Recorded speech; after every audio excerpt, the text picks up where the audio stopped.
इसके बाद हम देखते हैं डायनामिक रेसिस्टेंस।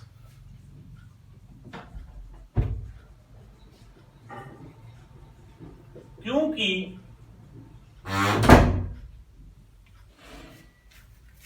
जो रेसिस्टेंस होती है सेमीकंडक्टर की वो वेरिएबल होती है।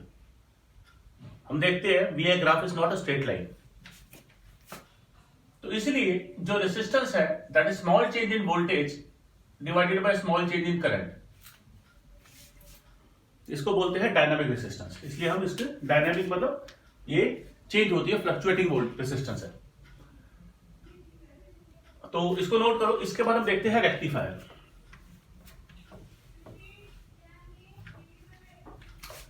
रेक्टिफायर क्या होता है?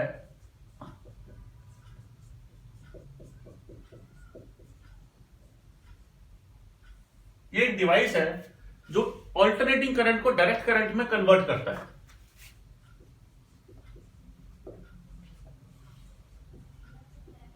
इट इज अ डिवाइस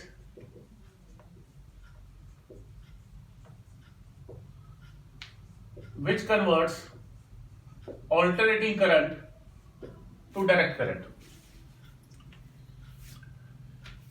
और ये इस प्रिंसिपल पे बेस्ड है कि फॉरवर्ड वाइसिंग में आइडियल डायोड की रेसिस्टेंस बहुत कम होती है और रिवर्स वाइसिंग में डायोड की रेसिस्टेंस बहुत ज्यादा होती है। तो it is based on the principle that during forward biasing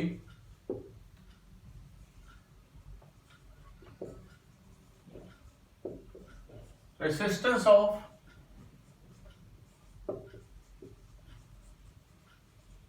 PN junction diode is very less and during reverse biasing resistance of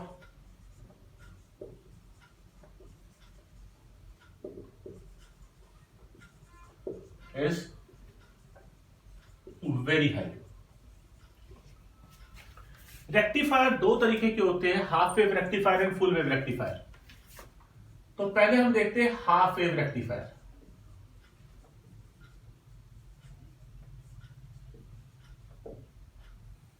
half wave rectifier में सबसे पहले तो जिस एसी को कन्वर्ट करना है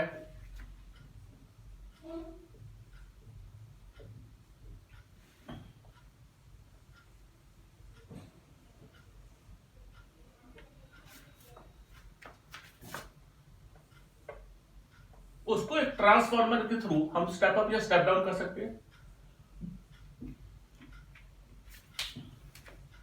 तो ये वाली बेसिकली जो डिवाइस, ये वाला जो पार्ट है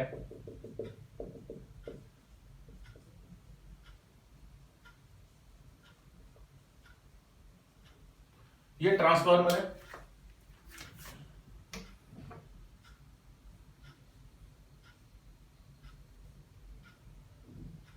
ये मेरा डायोड है डी,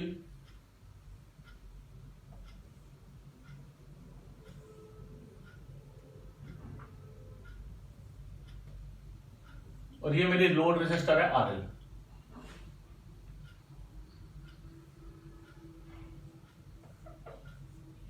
और जो आउटपुट मुझे मिलेगा वो डायरेक्ट डीसी मिलेगा। वो समझते कैसे?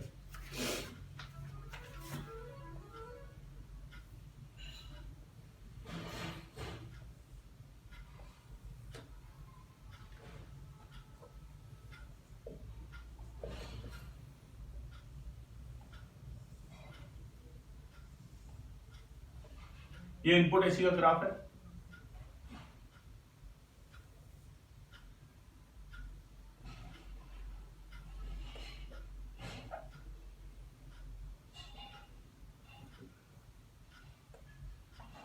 और आउटपुट का ग्राफ इसके अकॉर्डिंगली कैसे बनेगा वो समझते हैं। पहले आप इतना नोट करो क्योंकि मुझे यहां पर वर्किंग लिखनी पड़ेगी साथ साथ आपको समझाने के लिए।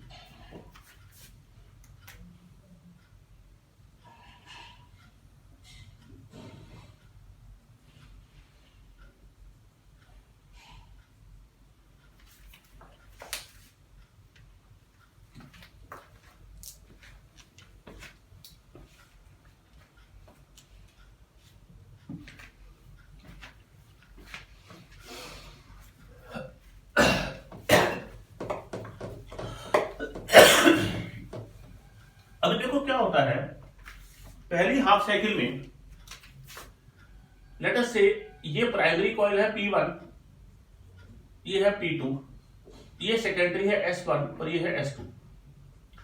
पहले हाफ साइकिल में लेट अस से ये नेगेटिव और ये पॉजिटिव है, म्यूचुअल इंडक्शन होगा जिसकी वजह से ये पॉजिटिव और ये नेगेटिव हो जाएगा। अभी डायोड का जो P है वो पॉजिटिव के साथ कनेक्टेड है, तो ये फॉरवर्ड बायसिंग में हमारा इसमें से करंट फ्लो कर जाएगा। पॉजिटिव P के साथ कनेक्टेड है तो diode will be forward bias और हमारे को आउटपुट में करंट मिलेगा। तो इन वर्किंग लिख रहा हूं, in first half cycle P1 is negative and P2 is positive.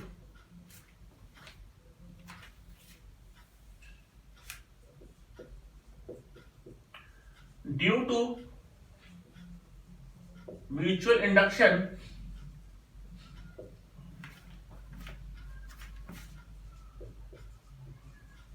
S1 becomes positive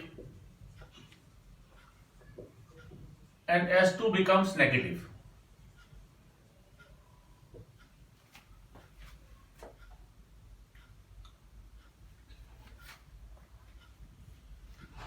S1 positive हो जाएगा, S2 नेगेटिव हो जाएगा। जो डायोड है D gets forward biased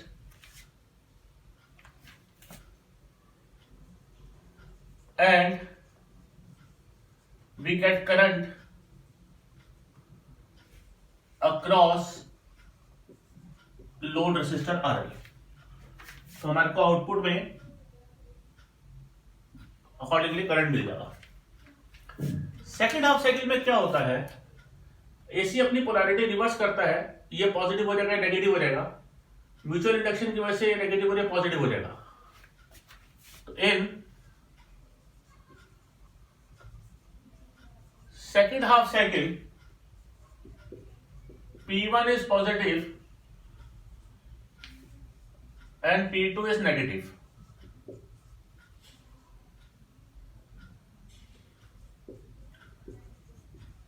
Due to mutual induction, S1 becomes negative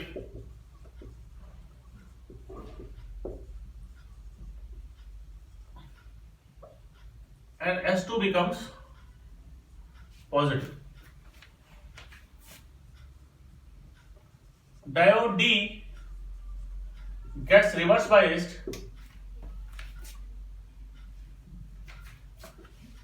and there is no current across RL। अब यहां पर देखो ये डायोड फॉरवर्ड बायस है इस केस में, तो करंट आया, रिवर्स बायस है कोई करंट नहीं।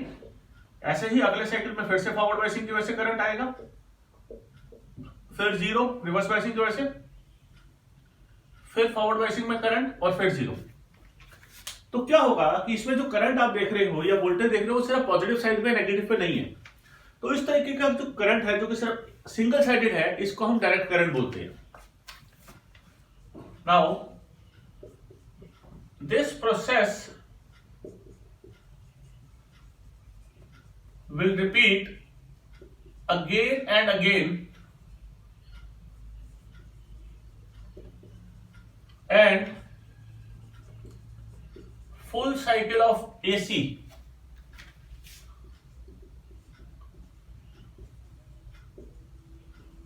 is converted, sorry, half cycle of AC is converted into DC। Half cycle convert हो गई। अब इसका ड्रॉबैक है, इसका ड्रॉबैक ये है कि आधी एनर्जी तो हमारी वेस्ट हो गई। तो जो एवरेज वैल्यू ऑफ करंट इसके केस में आउटपुट में था वो आपने 2I0/पाई होता था एवरेज वैल्यू। यहां पर आधी साइकिल कन्वर्ट हो रही है तो इसमें जो करंट आउटपुट का होगा वो I0/पाई होगा, एवरेज का आधा। ठीक है जी, इसको नोट करो फ्रीज करके। इसके बाद फुल वेव रेक्टिफायर देखते हैं।